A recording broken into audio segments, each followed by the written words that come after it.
Hi, and welcome to my first Chamber Chat podcast in the new Inside Lowell studios. I'm Danielle McFadden, president of the Greater Lowell Chamber of Commerce. I'm so excited to have the U.S. Small Business Administration with me today. Hello. It's great to be here. Wonderful. Good to see you again. It's so nice to see you both. I have Mike Vlacich. Perfect. All right, we're going Just, Mike Vlacich. we're running with that. We're running with it. The regional administrator for the New England region of the SBA, and Bob Nelson, the Massachusetts district director. How are you both? It's great to be here. I really appreciate Bob having me come into the Commonwealth and be able to spend time with you. And I love your new offices. They look awesome. And this is just the beginning. I know it's great. Yeah, so we're spending the day in Lowell. And Thank you. Meeting with different community stakeholders, some small businesses, and of course the chamber can't come to Lowell without meeting with you, Danielle. So Thank you so much. And last time I saw you both was at Congresswoman Trahan did a press conference. Yes. For the shuttered venues grants. Yeah, it was remarkable. As a matter of fact, our boss, the national U.S. Administrator, Isabel Guzman, was able to visit here and spent the time with the Congresswoman as well as your local leadership. And that's where I got to meet you, and just so excited by your dynamic leadership and the important work of the chamber.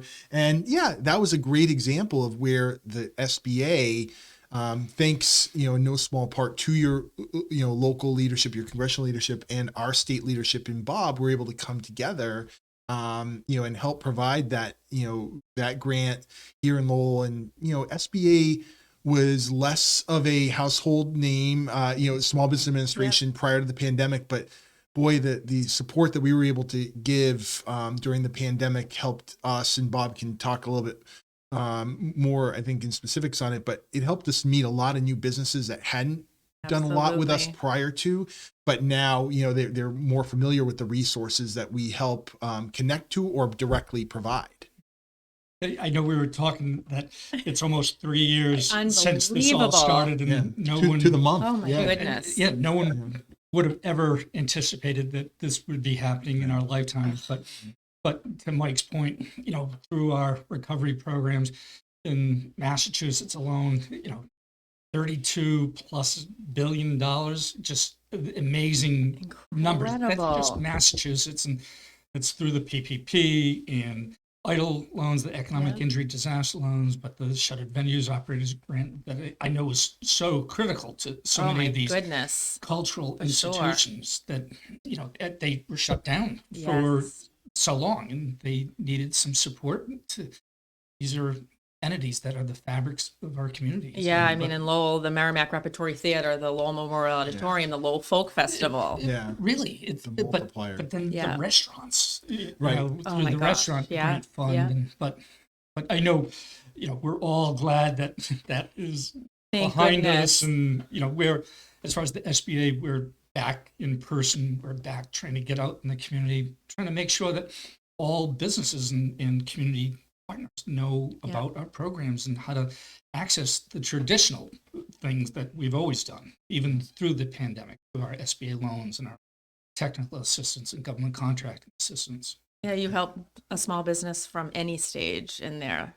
Yeah, absolutely. And, and your membership reflects this, in Massachusetts, 99.5% of your businesses are small businesses. They are your economy. They're our economy. In New England, the average is probably 97% of, businesses. And I represent New England. And so, we've come a long way. We're now at the point where we recovered every job lost from the pandemic and have grown from that. That's amazing news. And that's largely driven, quite frankly, by the partnerships that we've had, state, federal, local, and the businesses themselves. They've been so resilient and they adapted. We were making things up on the fly in the early days of the pandemic, and your networks. And, we were talking offline, to the way you do things here in Lowell, those just that shared belief and commitment to Lowell, that you don't have to have memoranda of agreement to or formal agreements. Yeah. Well, in large part, Bob, as I came into this role, and hearing the work that Bob and you were doing together and with state leadership, you all were working together. You didn't need a standard operating agreement. And I think that's going to carry on through time, that we're going to have new challenges. And so having that type of ability to work together, to not worry about turf and things like that, so is just vital. Yeah. And so we've got a lot of interesting, projects underway. We have this real commitment to trying to focus on supporting every small business, but particularly underserved, populations. And, certainly we do lending, or we work with our lender network. But there are other services that we provide that we want people to know about. They pay for a lot of it through their tax dollars, and it comes back to them as free service. And so maybe we can touch on that a little bit. Yeah. So there's a couple of things I want to talk about the lender match, because so if can you, Yeah. So I think these are really cool, and so we've done 3 of them so far. We're calling them now access to capital community builder events, because the resources that we're able to convene, it's not only our banks and credit unions and other capital sources, but we're bringing community partners that are involved with economic development and helping small businesses to start, grow, and expand to something that I know that you believe in your heart about. Like, no egos. It's everyone. We're in this to try to do things for the right reason. But we're doing one in Roxbury during Black History Month. I know we have 200 small businesses that have registered for that event. That's amazing. It really is. Yeah. And we have 25 different resources who will have tables. It's a free event. So small businesses, they need to come out because we have brought the folks together that can help them. And that's on February 7th. So that's coming up soon. That's on February 7th. But we want to do one of these in Northeastern Mass. So everyone on my team knows that, we're going to do one in all the different regions and different communities. So Lisa Gonzalez-Welch, who you know well, she's my economic development specialist who works the northeastern part of the state. Yeah, you'll be hearing from her. I was going to say we are happy to help coordinate something like that. That would be great. Absolutely. No, it's good stuff. And, we've done 3. This will be our 4th. And the businesses have absolutely showed up. They want to meet in person. People, we did a lot through Teams and Zoom and it served its purpose. And we're still doing some of that. But I know people are excited about connecting face to face and this networking component of it and the buzz that gets generated through these events. So anyone is invited to come to this February 7th event at Roxbury Community College. It's from 9 to noon. It's a free event. Awesome. We'd like you to register, but I think they'll get a lot of impacts out of it. No, do they have to be there from 9 to noon, or can they just come, walk around, meet with folks? Yeah, so we're going to start off with a couple different educational panels. One which will be focused on access to capital. Another one will be focused on community partners and that are active in economic development. But a lot of businesses, they are there for the networking and visiting with the resources who will be around the room.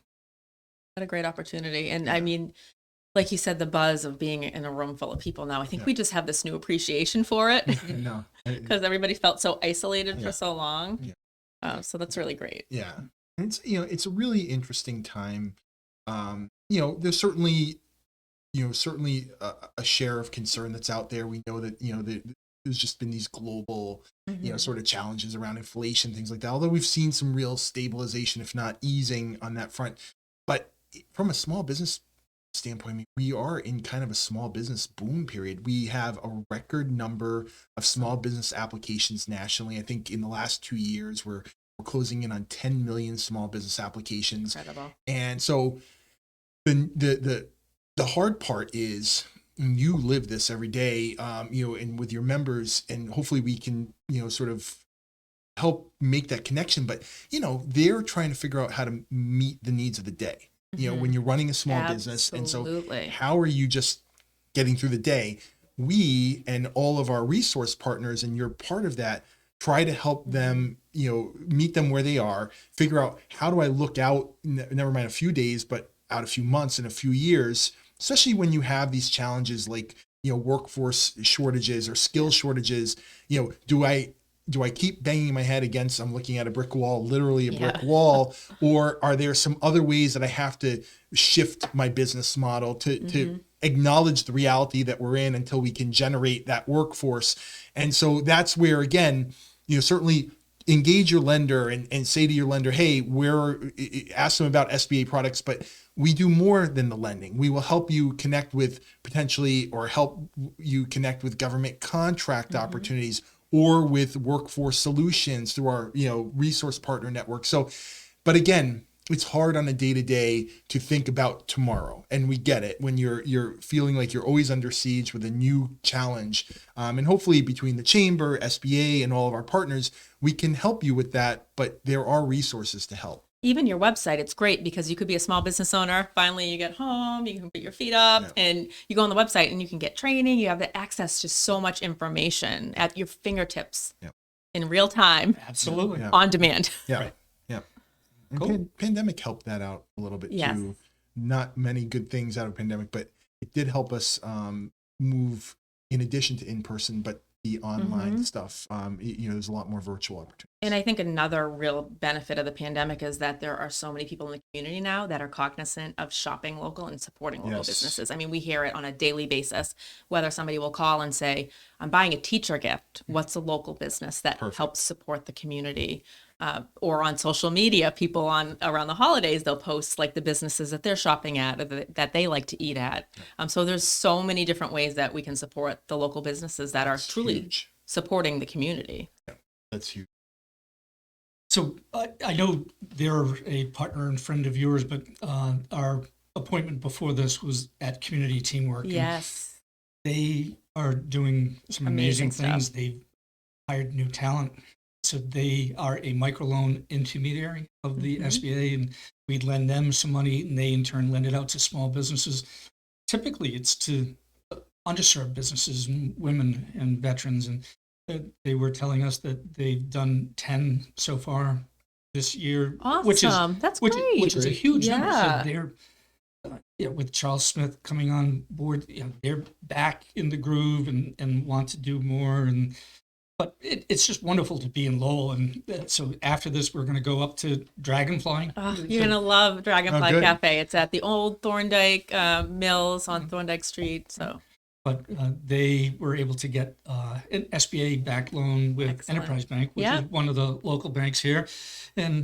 But what SBA does is we help the lender get yes and to make the loan possible. So SBA, we don't lend directly, but we're really lucky, not only here in Northeastern Mass and Lowell, as far as these community banks that are really trying to support small businesses and to make these loans happen, which are the livelihoods of people that are often risking it all. So it's good stuff. It's a lot on a small business owner. People, will often, if you're not a small business owner, will say, "Oh, that's great. You can own your own business. You can go on vacations. You can do this."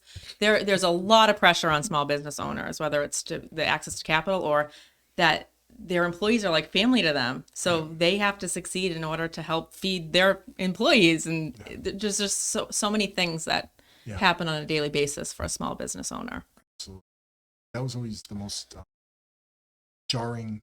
The early days of the pandemic, that was always the most, it was kind of heartwarming in a lot of ways too, but the business owners that were calling, looking for help and trying to figure out what was happening, and we didn't have anything set up yet. The first thing they said was not how the impact was on them. It was, how do I keep my employees whole? And worried for them. And then also, how do we take care of our customers? Right. That was the first two questions. It wasn't, I'm worried about my own personal status, and that said a lot. And small businesses, bore the brunt of a lot of it. But they also were the ones that helped lead us, out of, the crisis that we were in with the pandemic. So hopefully we can keep helping them, and there's tools for them, and it's just making it easy for them to how to access us when they have so much to do on a day-to-day. And between working with the chamber and all the partners, there's ways for them to get help. So what are some priorities on the national level and then on the Massachusetts and like local levels? Yeah, absolutely. I think, for us, continues to be how to meet the gaps in capital access. How there are still businesses that they can do a great job, and they can and they do have viable business plans, and maybe they're just on the margin of making a bank comfortable, and they they sometimes have a hard time. We were just hearing about this. They might get to one lender and it's not a fit. And how many lenders can they engage before they say, I'm not going to be successful here? So we can help them. We can help bridge those gaps for capital access, and to get them connected. And then certainly, we have a lot of areas that we're focusing on, but we do want to help more small businesses get access to the largest provider of contracts. That's the federal government. And then also, it sounds a little different for some, but we have some resources that are administered through your state that we fund to help businesses that maybe think there's some markets for them abroad. The United States market is just one. So thinking, if you think that there's an opportunity to get your product international, we can help with that. And we will connect you with the state government to help you do that. But it's not as exotic as one might think. It's actually very there's a lot of businesses that could benefit from that, and that do already benefit. It's a huge opportunity. It can seem overwhelming. That's why the SBA is there to help. Exactly. Kind of take the overwhelm off the small business owner. So on the local level for the state, we're back in business. Yay. Open. You look very happy about that. I am. I've been going out for a while, but the SBA team, we're all, as of December 11th, it's SBA is in what's called Ready State Reentry. Yeah. Folks are back coming into the office. My team knows that I'm looking for them to get out into the community where the small businesses are. As Mike said, a lot of people experienced SBA with the paycheck protection loans and the economic injury loans, but they might not know about the other traditional resources and help that we have. So just building awareness, but helping people still navigate some of the PPP and EIDL. I will share something that I was happy about. So on the PPP loans, in Massachusetts, we did $21 billion. Billion with the B. Amazing. And so 20 billion has been through the forgiveness process. And I can tell you that most of the loans have been 100% forgiven. I was with a number of banks out in Springfield yesterday, and they were telling me they might have a handful that were only partially forgiven or having some issues. So we're really close to having that all in the rearview mirror. Great. But there might be businesses listening to this who got an economic injury disaster loan and they're not fully recovered and not able to start making the payments or 100% of the monthly payment. So SBA recently announced that there's a hardship feature where they can get their monthly payment reduced down to just 10% of what their regular payment would be.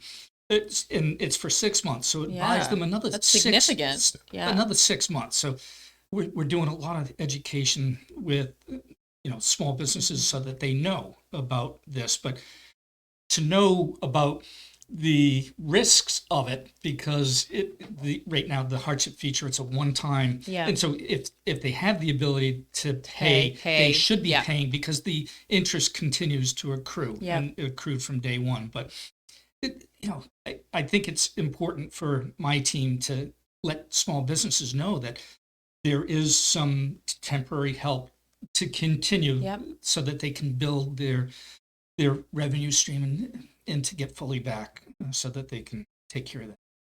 And one thing, I guess another good thing about the pandemic is that it definitely elevated the profile of the SBA through these programs. So now you have, already in with these businesses, so you can say, look at what else we have to offer. And it take advantage of it, like you said. I mean, it was a lead generator. For sure. It's a good way of putting it. It surely was a lead generator. And again, they're these are are people who had to go through the pandemic themselves. Yeah. You had to go through the pandemic yourself.